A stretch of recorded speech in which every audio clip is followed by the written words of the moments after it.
win more titles over the next 3 years, would you go the Lakers or the Field? I'm rolling with the Lakers. I think the Lakers have a chance to three-peat, not just repeat, three-peat. I think right now, as this season is presently constructed, it's the Lakers and everyone else is a distant second coming into this season. LeBron is obviously 36. By that time, he'll be 37, going on to age 38. And I think that's where the run ultimately ends, with a three-peat. I think it's entirely possible that the Lakers three-peat. I'm not going to say a guarantee because of injuries and all of that other stuff, but I'm as pretty close as I can get to a guarantee that the Lakers are winning the title again this year. That's how distant I consider them to be from everybody else, unless James Harden lands in Brooklyn. I think the only shot that exists in the field for anybody to knock off the Lakers is if James Harden ends up joining KD and Kyrie in Brooklyn. Outside of that, I don't think anybody has a chance at knocking off the Lakers this year. I'm going with the Lakers over the Field. Well, I agree with you, the Lakers over the Field this year, Stephen A. And believe it or not, when I handed in my Knicks fan card, when I moved to L.A. to do afternoon drive there, I lived there for 6 years. When you I betrayed became New the York? thing I always wanted to be my whole life. Yeah. That's right, a Lakers fan. No, I didn't betray New York. I'm holding it down for New York. I'm leading by example. That was before the Nets were in Brooklyn. Holding it All down. New Yorkers Betrayed should New forget York. about the Knicks. You're a traitor. That's right. sad. If the Brooklyn That's Nets sad. would have been around back then, I'd have been a Nets fan. Anyway, the point is this. I'm rooting for them for that to happen. And I think they do win it this year. But I can't pick them against the Field for the next 3 years, and this is why. LeBron James will be 36 turning 37. He'll be 37 turning 38 the year after. And what you just said, Stephen A., is the problem. When you up the ante, other teams reload, right? So we all think that Steph is probably not done winning a championship if he and Clay can get back together, and the Warriors have enough assets to make something happen if Wiseman himself doesn't become a star and all that stuff, right? So you have the Warriors. When are they going to do this? Sometime in the next 3 years, one would think, right? You say if Harden goes to the Nets, well, that could happen, but a lot of things can happen. Where does Giannis wind up? Because if Giannis leaves Milwaukee, he ain't going to some run-of-the-mill team. He's going to join a team that has other stars. And that team, like if it's Miami, for example, is going to be a whole lot. So I agree the Lakers win this year. And, knock wood, unless something bad happens. I think the Lakers are the best team again, and that's 2. But then by year 3, it's just hard to win a championship. By year 3, LeBron's 38 years old. Most of the cap money is going to LeBron and AD. And you got wherever Harden winds up, wherever Giannis winds up, Steph and Clay and whatever moves they make, an ascending Nuggets team, an ascending Dallas team.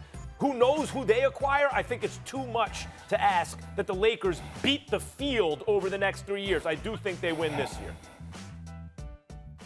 Well, Max, let me tell you why you're wrong.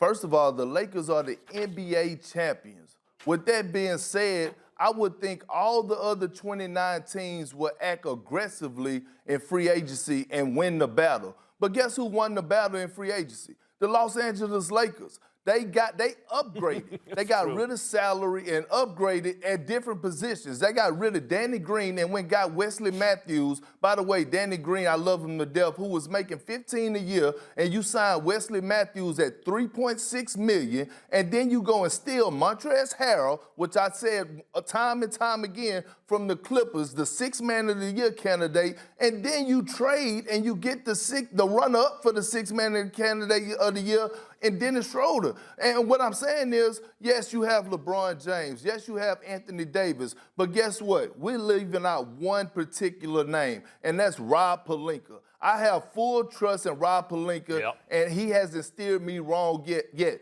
Just because of what he did in this free agency. He went in there with a Mamba mentality. He went in there aggressive. He said, we're not satisfied. So with that being said, at the rate that he's going, if he continue to do this year after year in free agency, I could see the Lakers going on the three-peat like Stephen A. Smith said, because guess what? In a couple of years, it's going to be bigger free agents that come up on the market. And right now, what made me realize this is that Montrezl Harrell went to the Lakers. So what that tells me is that the Los Angeles Lakers are eye candy to the rest of the NBA, and guys are willing to come there and partner up to be in Los Angeles and to go and have a chance at winning the title.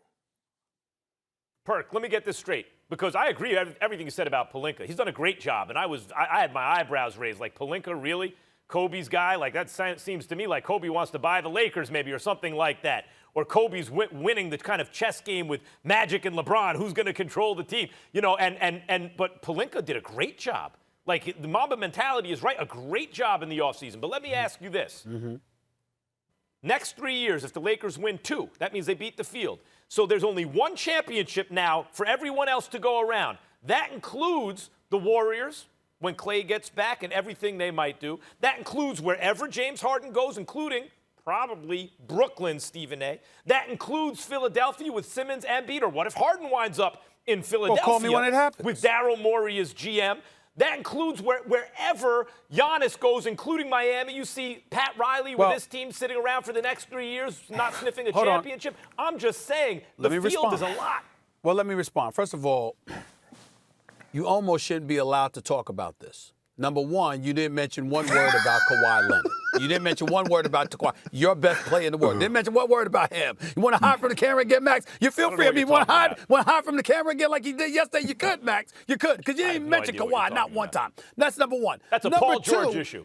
Number two, you don't get to talk about Harden either, because you've lamented the fact that Kyrie Irving is on the team and proclaimed that Kyrie Irving is a problem for any team that he's on. So that gets washed out of the mix. Obviously, you lamented and you were on the record once saying that Ben Simmons and Joel Embiid didn't need to be on the same team. So you don't get to bring them up. And when you bring up Dallas, damn it, can Porzingis stay healthy first, please? Can he do that? Thanks for watching ESPN on YouTube. For live streaming, sports, and premium content, subscribe to ESPN+.